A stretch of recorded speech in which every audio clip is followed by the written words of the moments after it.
Hey y'all, it's Miss Ali and welcome to my tips and tricks for successful online learning video. I know that the switch has been difficult for many people, including myself, so I just wanted to make this video for y'all and I hope you find it helpful. First, I want to talk to you guys about motivation because when we're all at home all day, every day, finding some can be kind of difficult.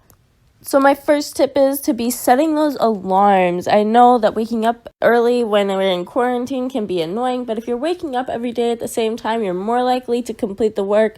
Also, if I wake up at noon, I don't want to be doing anything that day. I just want to lay in bed all day. Also, just setting increments of time can really help break up your work and make it seem easier to deal with instead of doing everything at once. Setting alarms can also help you remember to take breaks. If you break up your time and you take breaks in between, it'll feel like you're doing less work than you actually are, but in fact, you're being more productive because you are breaking up your time, you're doing everything that you need to do, and you're taking breaks in between, and you're doing the things that you want to do kind of at the same time.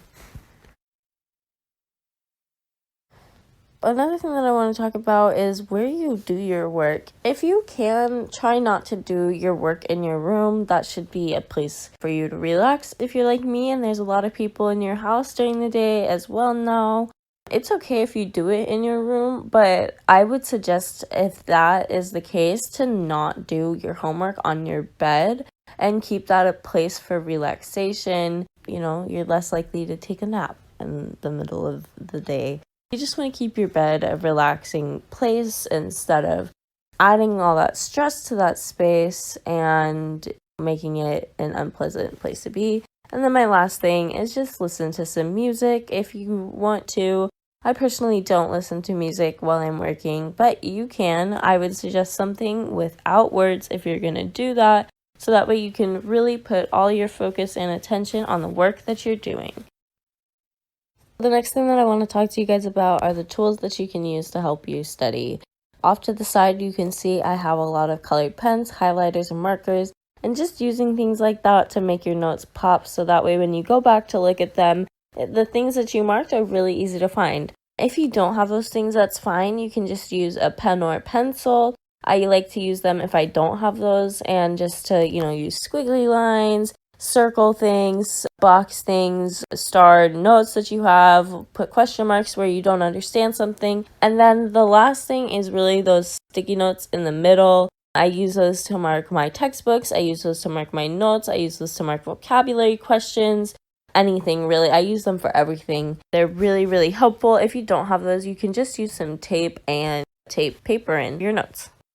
Next, I want to talk to you guys about organization and planning, because I know that if I don't know what I need to do, then odds are I'm not going to be doing those things. Here's an example of my calendar. It has everything that's due, all the dates that I need to know, all my tests. I found this really easy printout online for free. If you can't print, then you can always use Google Calendar. It's a great resource. You can color code, you can do lots of things with Google Calendar. You can set reminders, I'm pretty sure. Another thing is just lists, to-do lists. We all love lists. Really utilizing those is really important. Also, you don't need to check everything off of your list in order for it to be a successful list.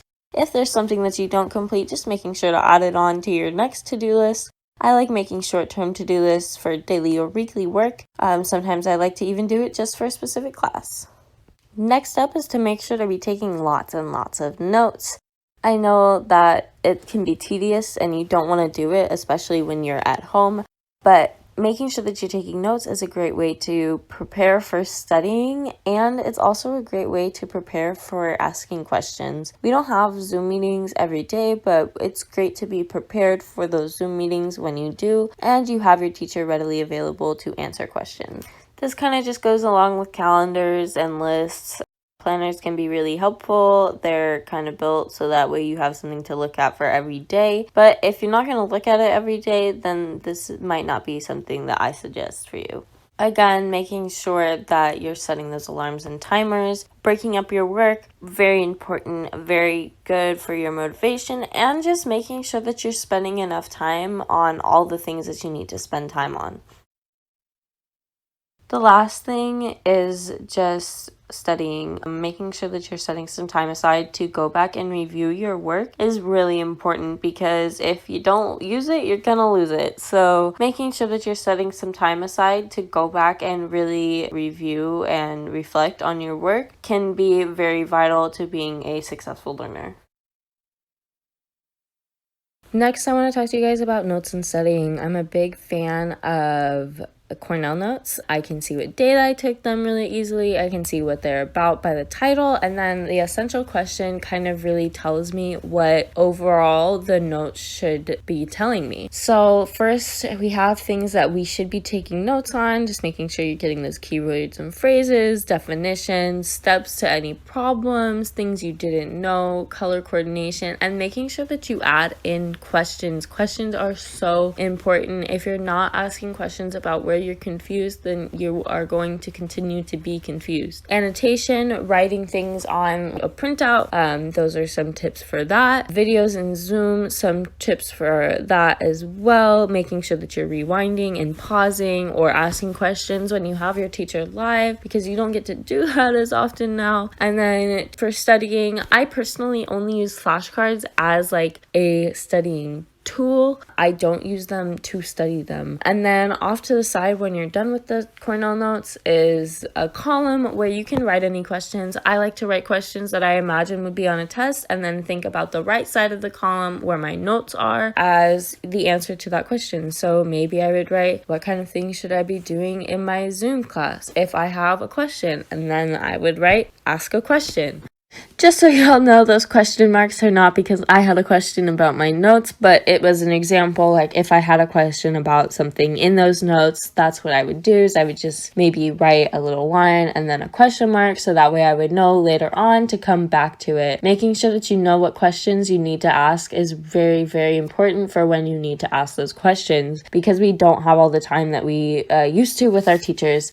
Lastly, I wanted to talk about resources. There's Quizlet, which is online flashcards. You can play games with them. There are lots of things you can do with them. You can make them. There are lots of ones that already exist. Using Khan Academy is very useful if you struggle with math like me. There are lots of things on YouTube, lots of how-tos, lots of videos that explain things, and then making sure that you're emailing your teacher. And I would say if you're doing that, talk to your teachers like you would in school. So don't text them being like, what's up, dog, whatever. And include your name and class so that way they know who you are and what you're talking about.